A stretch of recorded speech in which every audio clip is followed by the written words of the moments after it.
लगातार खालिस्तानी समर्थकों पर एनआईए एक्शन लेता हुआ नजर आ रहा है। अब रेड कॉर्नर नोटिस एक खालिस्तानी समर्थक के खिलाफ जारी कर दिया गया है, जिसका नाम है करणवीर। लगातार खालिस्तानी समर्थकों पर जो भारत विरोधी गतिविधियों को अंजाम देते हैं, एंटी इंडिया प्रोपोगेंडा चला रहे हैं, उन पर लगातार शिकंजा कसा जा रहा है। करणवीर सिंह के खिलाफ अब नोटिस जारी कर दिया गया है। करणवीर सिंह पाकिस्तान में जाकर छिपा बैठा है, वो पाकिस्तान जो भारत के खिलाफ हमेशा नापाक निगाह रखता है, जो खुद कंगाल है, लेकिन तब भी उसकी नीयत में सिर्फ और उसकी नीति में सिर्फ और सिर्फ भारत विरोधी प्रोपोगेंडा चलाना है, आतंक को बढ़ावा देना है। इस बीच एक और बड़ी खबर आपको बता दें, कनाडा से ये बड़ी खबर आ रही है, जहां पर टोरंटो में खालिस्तानियों ने प्रदर्शन किया है। भारतीय दूतावास के बाहर ये प्रदर्शन किया गया है। निज्जर की हत्या को लेकर प्रदर्शन किया गया है। निज्जर की हत्या के बाद कनाडा में लगातार इस तरीके से विरोध भी देखने को मिल रहा है। खासतौर पर कनाडा के प्रधानमंत्री जस्टिन ट्रूडो का असली चेहरा सामने आया, लेकिन उसके बाद भी ये देखिए, खालिस्तानी वहां है कि रुकने का नाम नहीं ले रहे हैं। भारतीय दूतावास के बाहर प्रदर्शन करते हुए खालिस्तानी समर्थक नजर आए।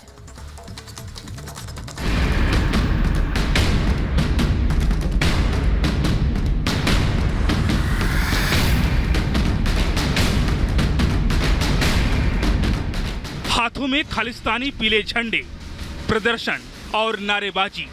तस्वीरें देखकर आपको तो ये समझ आ ही गया होगा कि ये सभी खालिस्तानी समर्थक हैं जो प्रदर्शन कर रहे हैं। प्रदर्शन की ये तस्वीरें कनाडा की हैं, जहां टोरंटो में भारतीय वाणिज्य दूतावास के बाहर खालिस्तानी समर्थक बड़ी संख्या में प्रदर्शन करने के लिए पहुंचे। प्रदर्शन कर रहे इन सभी लोगों के हाथों में खालिस्तानी झंडे हैं। इस प्रदर्शन के दौरान खालिस्तानियों ने भारत के खिलाफ नारेबाजी की। खालिस्तानियों की ये बौखलाहट साफ दिखाई दे रही है कि भारत के ताबड़तोड़ एक्शन से ये परेशान हैं। इनको खालिस्तानी आतंकी के खिलाफ की जा रही कार्रवाई हजम नहीं हो पा रही है और अपना दर्द जाहिर करने के लिए भारतीय वाणिज्य दूतावास के बाहर पहुंच गए। इस दौरान भारी पुलिस फोर्स भी मौजूद रही। सिर्फ टोरंटो ही नहीं, बल्कि ओटावा और वैंकूवर में भारतीय दूतावासों और वाणिज्य दूतावासों के बाहर भी विरोध प्रदर्शन किया गया। विदेशी मीडिया रिपोर्ट्स की माने तो खालिस्तानी संगठन खालिस्तानी आतंकी हरदीप सिंह निज्जर की हत्या को लेकर जागरूकता बढ़ाना चाहता है। आपको बता दें कि निज्जर की हत्या के बाद कनाडा के प्रधानमंत्री जस्टिन ट्रूडो ने भारत पर हत्या का आरोप लगाया था। हालांकि भारत ने इन आरोपों को खारिज कर दिया था। उसके बाद एनआईए लगातार खालिस्तानियों आतंकी के खिलाफ कार्रवाई कर रही है, जिसके बाद से खालिस्तानियों की बौखलाहट साफ जाहिर हो रही है। Bureau report, republic Bharat. खालिस्तानियों की बोली बोलने वाले कनाडा के प्रधानमंत्री जस्टिन ट्रूडो का असली चेहरा बेनकाब हो चुका है और अब जस्टिन ट्रूडो अपनी ही हरकतों के बीच वजह से खालिस्तानियों में घिर गए हैं। दरअसल प्रधानमंत्री नरेंद्र मोदी ने भारत ने पहले डिप्लोमेटिक स्ट्राइक की और उसके बाद जिस तरीके से एक के बाद एक प्रहार किया जा रहा है खालिस्तानी समर्थकों पर, उससे जस्टिन ट्रूडो और कनाडा बुरी तरह से घिरता हुआ नजर आ रहा है। रिपोर्ट देखिए।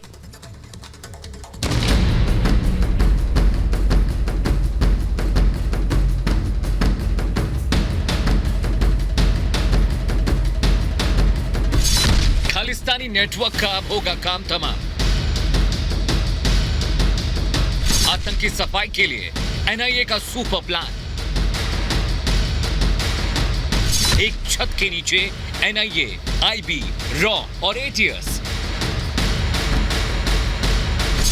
खालिस्तान पर पीएम मोदी की सर्जिकल स्ट्राइक।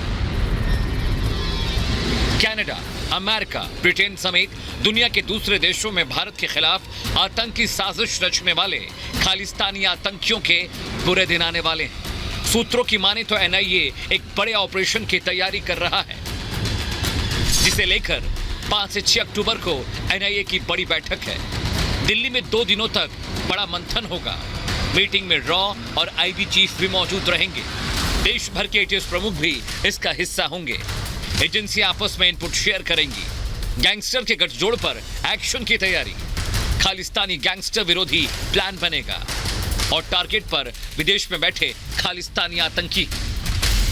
आपने देखा होगा जिस तरह से पूरे पंजाब में जो जितने भी खालिस्तान सेपरेटिस्ट थे उनके हाइडआउट्स पर रेड्स की गई हैं। तमाम जो एजेंसीज हैं, आईबी इंटेलिजेंस और तमाम ईडी इनकम टैक्स, तमाम एजेंसीज, उनके तमाम की प्रॉपर्टीज़ खंगाली जा रही हैं, तमाम के डिटेल्स इकट्ठे किए जा रहे हैं, कौन कौन उनको यहाँ पर शेल्टर देता था।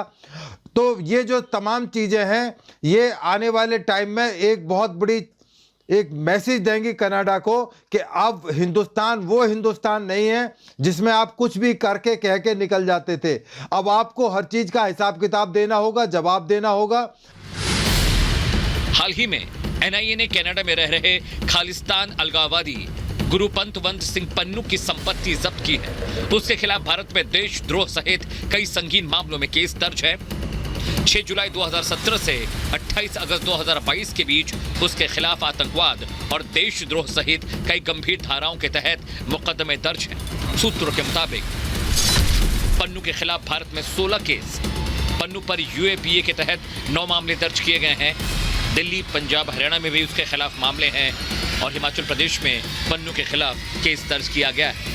तो आप हिंदुस्तान की ज़मीन पर इस तरह से उग्रवाद फैलाने की कोशिश करेंगे तो ऐसे उग्रवादियों को, और वो जिनकी संख्या नगण्य है, बहुत ही छोटी संख्या के अंदर है, उनको ज़रूर हिसाब किताब हिंदुस्तान में बैठ के दिया जाएगा।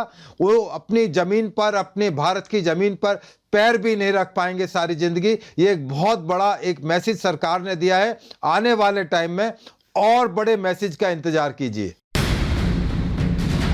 सूत्रों के मुताबिक एनआईए के टारगेट पर खालिस्तान आतंकियों की लंबी चौड़ी लिस्ट है। इसमें पन्नू के अलावा ब्रिटेन में रह रहे परमजीत सिंह पम्मा, कुलवंत सिंह मुथरा, अमेरिका में रह रहे जय धालीवाल, ब्रिटेन में छिपे सुखपाल सिंह, अमेरिका में छिपे हरप्रीत सिंह उर्फ राणा सिंह, ब्रिटेन में छिपे सरबजीत सिंह बेन्नूर, ब्रिटेन में ही छिपे कुलवंत सिंह उर्फ कांता, पाकिस्तान में बाधा सिंह बब्बर उर्फ चाचा और रणजीत सिंह नीटा का नाम शामिल है। विदेशों में बैठे खालिस्तानी आतंकी जो हिंदुस्तान को टारगेट कर रहे हैं वो तमाम आतंकी जो है एनआईए की रडार पर है। माना जा रहा है कि अक्टूबर के पहले हफ्ते में एनआईए हेडक्वार्टर के अंदर खालिस्तानी आतंकियों को लेकर बड़ी बैठक होने जा रही है, जिसमें कई राज्यों के एटीएस के बड़े अधिकारी भी शामिल रहेंगे, क्योंकि देखा जा रहा है कि खालिस्तानी आतंकी और भारत में जो गैंगस्टर है उनके जो गठजोड़ है वो लगातार बढ़ता जा रहा है और इन्हीं के गठजोड़, इनके नेक्सस को तोड़ने के लिए इस अहम बैठक का आयोजन किया जा रहा है।